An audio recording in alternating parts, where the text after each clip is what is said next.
What's up, you guys? Welcome back to From the Ground Up. Last week, I spent almost the entire week at a retreat. It is a group of female founders that I have been a part of for a few years now, and we do 2 retreats together a year, and last week was the first one of this year. And you guys, when I tell ya, it was amazing. It was amazing. Every time I go to one of these retreats or to another conference or something, I always like to do kind of a podcast debriefing episode about my main takeaways, light bulb moments, things that I can kind of pass along to you guys to kind of apply in your life and your business and with your team. So that's what we're going to do today is I'm going to debrief my main 3 takeaways from this retreat I was at last week, why they matter to me, and hopefully you can see a way to apply these into your life and your business. So the thing that was special about this retreat specifically is this was the first one with this group that was mainly focused on wellness, rest, relaxation, rejuvenation. We were at this beautiful wellness resort in Arizona. And historically, these retreats with this group have been more, business-minded. We've had workshopping and the speakers were, about business and scaling and operations and vision and teams and people and culture and all of the amazing things that we need to be learning about, regularly as business owners and leaders, right? But this one was different because the point of this one was for us to just come together and actually find rest and find belonging with each other and network with each other, have fun, and just leave feeling like our cups were filled rather than, having hustled for 2 or 3 days trying to cram all this business knowledge into our heads. And so, I love a good wellness retreat. I love a good relaxation. I love a good spa day. I love a good by the pool day. I love a good hike day. And so I got to do all of those things while I was there. And interestingly, as the week unfolded and as I listened to these fellow female founders, how's that for alliteration? Fellow female founders, as I listened to them, share about their experiences with openness and honesty and vulnerability. And as, we shed collective tears and encouraged each other, hugged each other, it did feel different this time, notably so that it just felt more real, more honest, which makes sense, right? The event was curated for this type of an experience rather than, business knowledge, right? So it makes sense. But as I was reflecting there during the week, and, since then, it's been about 5 days now since I've been back, I kind of realized that my heart was breaking quite a bit while I was listening to these stories that were being shared and, holding space for these women and making them feel, as seen as I could and not alone and all the things. And reflecting on really what broke my heart at this retreat was when I realized that these incredible women in this room, they're not struggling in business because they lack vision. They're not struggling in their business because they don't have the talent or the strategy or the ability or the drive or, even the team. That is not why they are in tears. That is not why they are struggling. That's not why they feel stuck. They are struggling because they hold these limiting beliefs, these lies, really, and those lies, those beliefs about themselves, about who they are, is what was truly keeping them stuck. And these 3 themes that began to emerge throughout the week, and that I feel like I just kept seeing and hearing over and over and over throughout the retreat from multiple people, from the whole room, honestly, like these things were just coming up as people were sharing. It just made me think, man, these are very common struggles for female business owners. And looking inward at myself, I mean, I'd be lying if I said I didn't struggle with these 3 limiting beliefs from time to time, for sure. But what was interesting to me is in the moment at this retreat, I didn't necessarily feel stuck on these three things like they do. And so that kind of forced me to really reflect on why that is. Why is this seemingly whole room struggling and stuck, and being held back by these three common limiting beliefs? And why do I feel like I am not held back by these three things? So, what I wanted to do today was I want to get into the three limiting beliefs, these themes that came up. I want to kind of share a little bit about what these women, what I was hearing about their experiences with these three things. And then I want to share why personally, I don't necessarily feel trapped by them or stuck by them.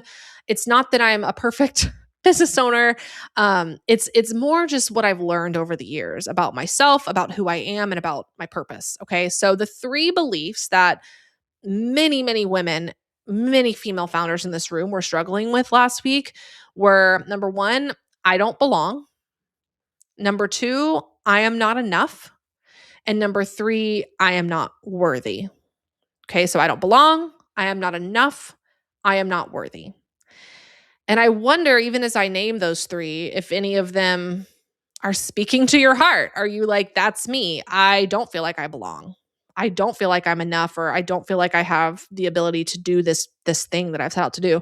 I'm not worthy for what I have, what I'm experiencing, this success, right? So if you have any of those beliefs or struggle with any of them, one of them, two of them, all three of them, have a listen to this episode, and just hear me out and hear what my heart has to say about these things and what I believe about these things, because I hope that someone listening today will be able to um, be set free, really, from these beliefs that are holding you back as a leader, as a female business owner, as a thought leader in this space, someone leading your teams, as a mom, leading your family, like all of these things, right? So, like I said, I kept just hearing these three things. Everyone said them throughout the week. And what forced me to kind of zero in on them was me reflecting on myself and realizing, um it's not that I don't struggle with them ever. It's that when I do, I have the tools and the knowledge, and I know what the truth is that will make that lie go away. Okay, so I want to break down each of those three beliefs one by one, because chances are, right, if all of these women in the room were struggling with them, being held back by them, and if I too have experienced these beliefs as well and felt held back by them from time to time, chances are maybe you are too. All right, so let's jump into the first one: the belief or the feeling or the experience that I don't belong. So a lot of these women were sharing stories about how they just feel alone, um, which is a big reason they love this group, right? They just feel alone. They feel like, they're not seen by their team or their business partner or their spouse or other colleagues in the marketplace, competitors in the marketplace, whatever you want to call them. They just feel alone and like they don't really have a room to belong in, to get that true community and to feel seen. And this comes back to our human nature, right? Like, as a human being, one of our core needs is belonging. Like, that is a core need, that is in each of us. And I know some of y'all are like, I don't need to belong. I'm good by myself. Like, I am an introvert or whatever. And hear me when I say I am also an introvert. And you cannot get past the truth of human nature that we all need belonging. Okay. So if I'm hearing these women tell stories about how they just feel alone, alienated, isolated, and just frankly like they don't belong, and that is one of these limiting beliefs that they're telling us is kind of holding them back from growing a team, stepping into their role as boss or leader, carrying the vision for their company, um, you know, being able to bring on a business partner, being able to make great networking relationships because they don't belong. And they just kind of feel isolated and alone, and that's holding them back. And when I reflected on my own self and why, and again, I have had this thought. Like, I'm not immune to these three things. I feel like I'm going to say that disclaimer multiple times, but I have had the thought of, am I alone here? Like, does anyone actually see me? Like, does anyone actually understand what I am doing? Like, I am different. Like, we are different. And I firmly believe that not being the same as people and feeling different and feeling, just this sense of like, I am a little bit different from the world, that can turn into this limiting belief of, I don't belong, right? So I am different, which means I don't belong. So that's kind of this train of thought. And what I want to speak to today is this idea of being different than our colleagues, family members, teams, whatever, does not necessarily mean that we don't belong.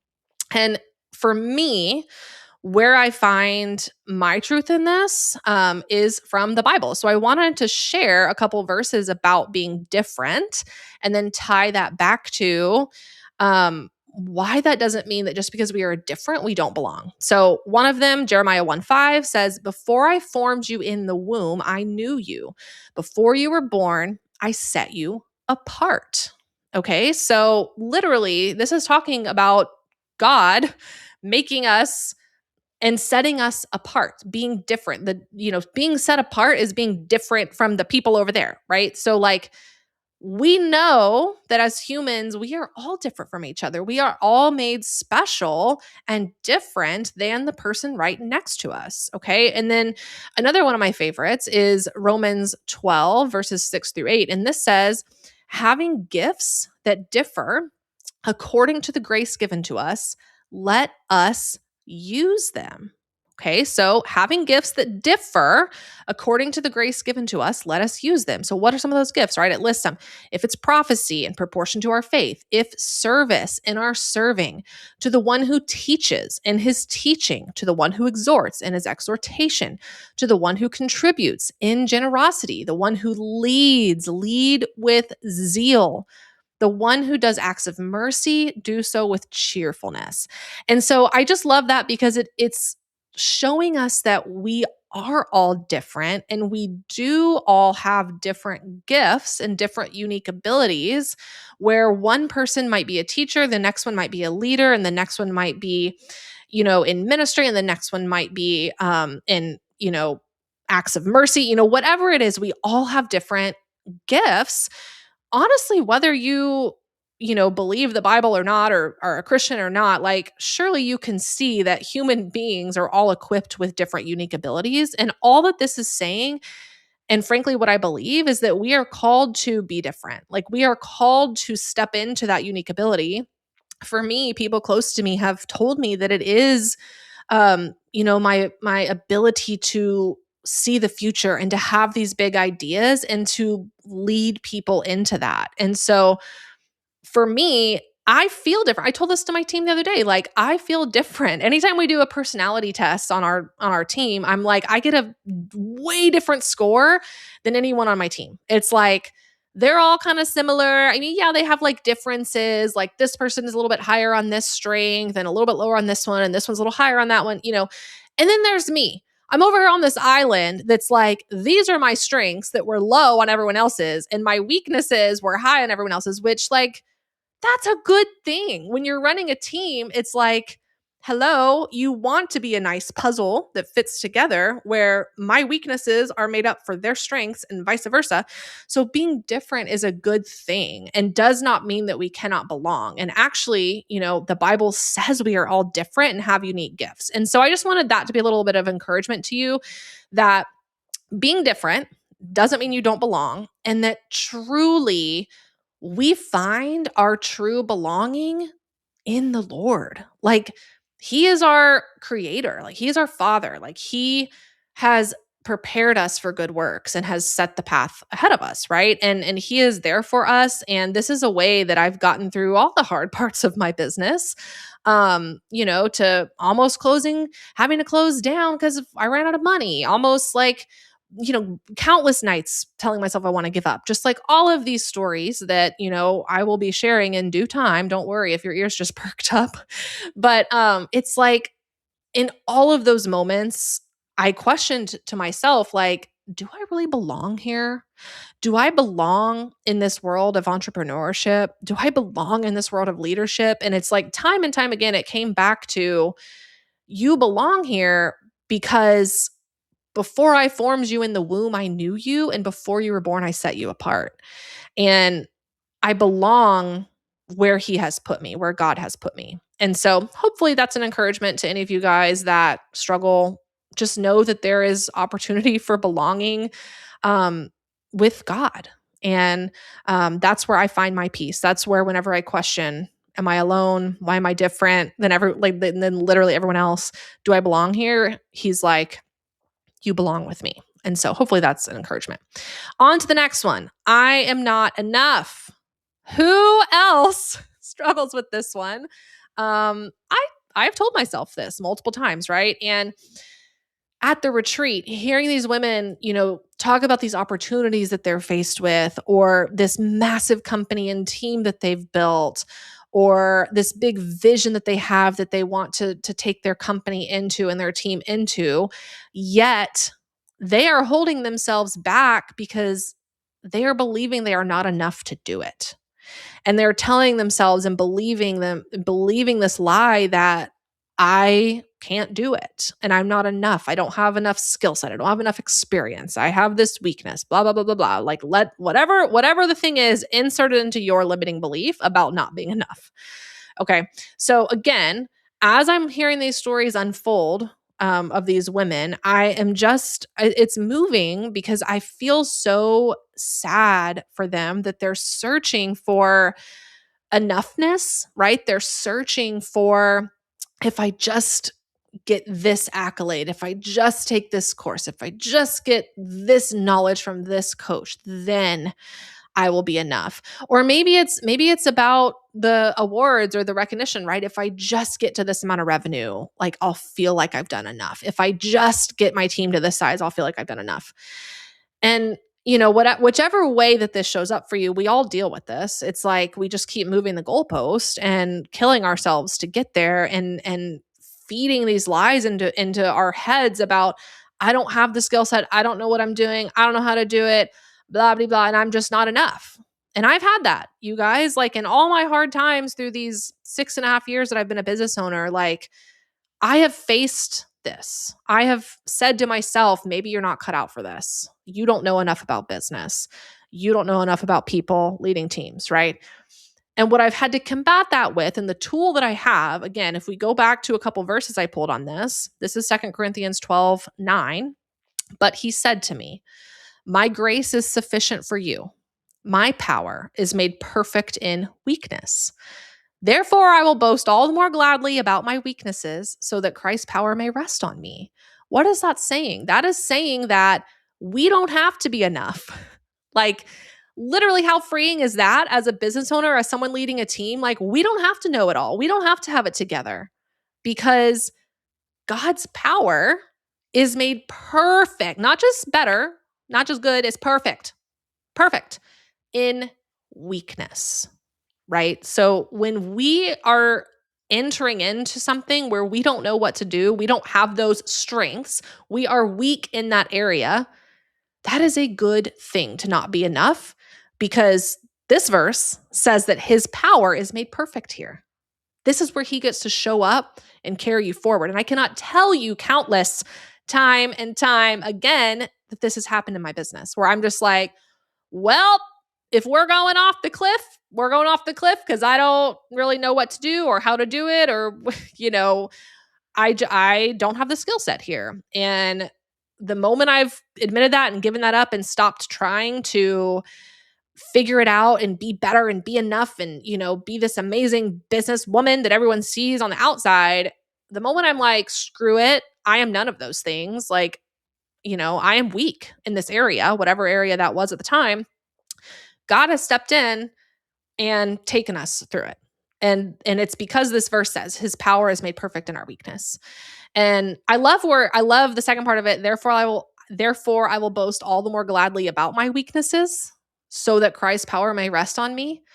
Y'all, like, this is us not being ashamed to say we don't know things, not being worried to admit that we got something wrong, or frankly, we don't have that skill set to do this thing someone's asking. Or, if I have this big vision for Genesis and I'm just like, well, crap, I want to do this thing. This is a big, huge thing that's going to change the game of pelvic health.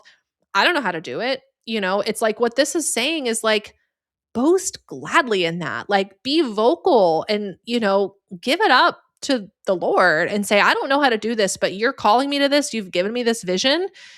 And when we do that, it says, so that Christ's power may rest on me. That is where, when we give up on our own self being enough, that is where God can come in and say, let me handle this. Let me handle this for you. Let me take you through this. And so, again, I cannot tell you time and time again how that has gotten me through the hard times of me telling myself I'm not enough. And like, it's true. I am not enough. I can't do it all. Like, I can't barely do anything. And it's just crazy looking back over the history of my business of just like, oh my word, like, look at all this stuff we have come through. Not on me, like, not on my back. Like, I am just the one that day after day does my best to surrender it to God and just say, where would you have me walk today? Lord, what would you have me say today? What big thing do you want me to do today? What little thing do you want me to do today? And I don't necessarily have all the skills to do all this stuff because I'm just a physical therapist. I'm not a business woman. This is what I used to tell myself. And he's like, you don't have to be, because my power is made perfect in your weakness. And so I just thought that was really cool. And it's just really like encouraging, honestly, that we don't have to have it all together. We don't have to know everything. We just have to surrender it. Okay. And the third one, I am not worthy. Okay. This one probably came up the most at the retreat because the women in this room are very successful. Like, we have millionaires in this room, billionaires. There's some billionaires in this room. And I'm not even saying that like money is what makes you successful. Believe me, I'm not saying that. But to the world, to the outside people looking in, like from a business perspective, the bigger your business and the more revenue and the more profit margin you have, like, equals success, right? So that's all I'm speaking to, is that kind of metric from the outsiders looking in at a business is like, you have a successful business if you have a lot of money. Okay. That's just the world we live in. And so many of these women were struggling with this thought process, this belief that I am so successful, but I just feel unworthy. I'm having a hard time enjoying it. I'm having a hard time accepting it. I'm having a hard time having peace and joy through it, right? And it was just so common. And they're being held back by this. They're not making decisions because they feel cloudy. They're not growing their team in a certain way because if they grow their team, then that's going to mean more money and more success, and they are not worthy. And so they're holding themselves back from growth and from really stepping into the true peace and joy of a quote successful business because they are believing this lie that they are not worthy of it. And all worthy means basically deserving of a thing. So when they say they're not worthy, they say, I don't deserve all this. And on the one hand, like, I'm a little bit like, yeah, that's true. Like, as human beings who are imperfect, if we look through the lens of the Bible, like, we don't technically deserve the good things because we are sinners, And so that's kind of a little bit of a different theological rabbit trail that I'm not going to fully go down. But ultimately, I want to read you these couple verses that came up about worthiness and explain why you actually are worthy of all of this. Okay, so verse number 1, for we are God's handiwork, created in Christ Jesus to do good works, which God prepared in advance for us to do. That's Ephesians 2:10. Okay, so what this is saying is that we were made by God for specific work. Okay, this is our businesses, y'all. This is our literal work that was already lined up before we were born for us to do. So the idea of this verse is that worthiness is not something that we are striving for and building towards and trying to be good enough to receive and trying to, well, if I just do this, then I'll deserve it. Like, if worthiness is deserving of something, this verse right here tells us it was already given to us. It was already established for us to walk in at the start of our creation. And it's, to me, that tells me, like, if I was created to do this thing, if I was created to build a company, grow a team, build my company and lead my team in a way that looks different and makes people go, why is she doing it that way? That is not, quote, good business. Why is she treating her team that way? Like, she should just be firing everyone if she's out of money. It's like, if I was created for this thing to actually build a business that glorifies God and not myself, for his kingdom, not my kingdom, right? A business that is going to do good for tens of thousands of women, right? The business that's ultimately going to change the game of pelvic health. Okay, if I was created for that, and if it was already given to me by God, then I deserve it because he says so. Like, he gave it to me to walk in for these good works. So me saying I'm not worthy of this big company, this team, all this success that we're having, like, God says, I gave that to you. Like, it's yours. Go walk in it. Go do the good thing. Like, stop saying you don't deserve it. And so that was my thought with that verse. And the second one that came up for me around worthiness was John 15:16, which says, you did not choose me. So God's talking to us. You did not choose me, but I chose you and appointed you so that you might go and bear fruit that will last. Again, this is saying, like, God put me here for this purpose, so that I would go. I chose you and I appointed you so that you might go. This is not saying be a passive business owner. This is saying go out into the world and bear fruit. And what that means in the Bible terms is things like show love to others, have joy in your day-to-day life, have patience with your team and with your customers, like, have self-control. It's, these are the fruits that will come when you are going and living in God's purpose for you, the thing that he appointed you to go do. And again, this is telling me, like, I didn't get myself into this. I was chosen for this and appointed for this purpose. When you can believe that, again, whether you believe in God or not, I've met people who are not Christians and they, believe that this was lined up for them by the universe. And that's their belief. And, that's fine. But wherever your belief comes from, if you can get past this idea that it is up to you, and if you can believe that you were chosen for this life path and this purpose and actually appointed and sent out to do the thing, like, that reframes the whole question of worthiness. It doesn't become, do I deserve to be here? It's, am I going to show up for what I was placed on this planet to go do? So it's just kind of like a moot point at this point, that whether we deserve it or not, whether we're worthy or not, like, we were chosen. And, for me, for my belief, I was given this purpose by God. So who am I to say I don't deserve it and I'm not going to walk in it and I'm not going to give it my best, right? We are worthy because God says we are through him. And this is where I'm going to go a little bit more on that theological rabbit trail for like 1 minute. So hang with me. We are worthy because God says we are through him, not because of what we produce. Okay. Not because of how successful we are, how big our business gets, how much money we make, whatever. Not because of what we produce, but because of what God has given to us. And yes, I just spent 5 minutes talking about how he's given us this purpose, this business, right? This business, this team, our life, our calling, all of those are true, that are given by God and that we must walk in and we are worthy of because he says so. But ultimately, the biggest thing that he gave us was his son. Okay. This is the fundamental Christian belief, is that he sent his son for us, that Jesus is why we are worthy.